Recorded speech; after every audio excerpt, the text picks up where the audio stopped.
what kind of superhero would I want to play? Maybe Spider-Man in like 10 years' time. Maybe.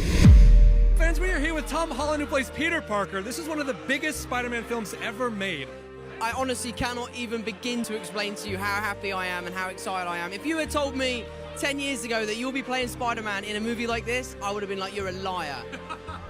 I've been a huge fan of these movies since I was a kid. I remember seeing Tobey's movies, I remember seeing Andrew's movies. I love performing. Like, I think being on stage is really like where I belong. I think that's my calling in life, is being on stage. I love myself, you know, in a good way, you know, not in a way like, oh, I'm so fucking handsome. Right. I just really enjoy my life. I'm just so happy in my own skin, and I think I'm very lucky to be that way, you know. I think for me, Instagram is the most important thing to like keep control over, because it's quite easy for Instagram to be a very fake version of your life. I'd like to try and keep my Instagram lively and let people know that I'm a bit of an idiot and a goofball and stuff, just because I don't want to have an Instagram that's just like, ooh, look at me. Right. Know? I think that is a testament to my parents and how they brought me up, you know, like I meet a lot of kids now who are obviously very shy, and I get that, you know, because they're meeting Spider-Man, but when I was a kid, my parents would force me to speak to adults. Like, I hated it, I absolutely hated it, but they were like, come and have a conversation, look them in the eye, shake their hand. Like, it was all about trying to connect with people, and I think I've always been very good at that, and I try and stay away from my phone, even though it's impossible to do that. Sure. But I think my parents did a great job with helping me connect with people, especially older people, because I've spent my whole career working with adults. Right. So from a very young age, when I finished Billy Elliot, all of my friends were like 30 years old, and I was like 12. You know, do you want to go for a pint? I'm like, I'm 6 years too young, bro.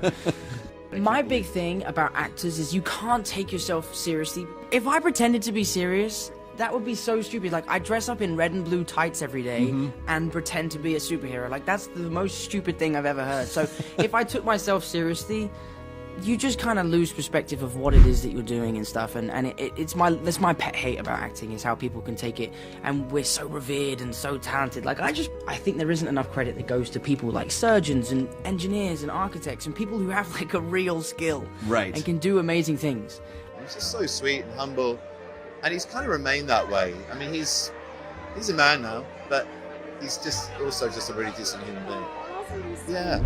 Let's talk about Spider-Man. So, were you a fan growing up? Huge fan. Yeah. Huge fan, yeah. And how did you find out you got this role? That's a huge thing to get this role. I basically had been auditioning for about 5 months, and after my final audition, they said, you'll find out tomorrow. Fast forward 6 weeks, I was still waiting, and one day Marvel just posted on their Instagram, go to our website to find out who the new Spider-Man is. And that's it. I just found out online. They didn't call me up or anything. So I ran downstairs. I was going ballistic. My poor dog Tessa was terrified.